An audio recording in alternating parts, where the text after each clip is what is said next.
আসসালামু আলাইকুম সবাই কেমন আছেন? আশা করি বেশ ভালো আছেন। তো আজকে আপনাদের দেখাতে নিয়ে আসলাম আলুটিলা খাগড়াছড়ি থেকে।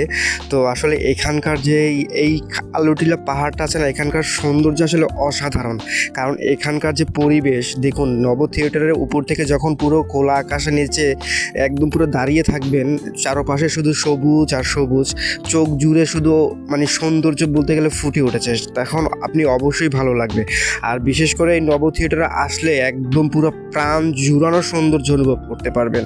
আর এই খাগড়াছড়ির আলুটিলাই পাহাড়টা সবচেয়ে বিখ্যাত একটা পাহাড়।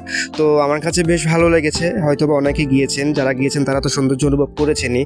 এখানকার এই ঝুলন্ত ব্রিজ আলুটিলার খুব সুন্দর একটা ব্রিজ। খাগড়াছড়ির এখানকার প্রথমে ঢুকতে গেলে কিন্তু এই ব্রিজটা পার হতে হবে, তারপরে কিন্তু আলুটিলা পাহাড়ে যেতে হবে। সব কিছু মিলিয়ে আসলে খুব ভালো লেগেছে, তাই চেষ্টা করলাম আপনাদের আসলে শেয়ার করি ভিডিওটা। অবশ্যই আপনাদের ভালো লাগবে। আর বিশেষ করে যখন এই নব থিয়েটারের এখানে দাঁড়িয়ে খোলা আকাশের নিচে পাহাড় দেখবেন, একদম পুরো মন ভালো হয়ে যাবে, প্রশান্তি দেওয়ার মতন জায়গা। কত সুন্দর, একদম পুরো প্রকৃতির মাঝে একদম নিজেকে হারিয়ে ফেলার মতন। লাইফে একবার হলো এইসব জায়গা থেকে ঘুরে আসুন। ধন্যবাদ।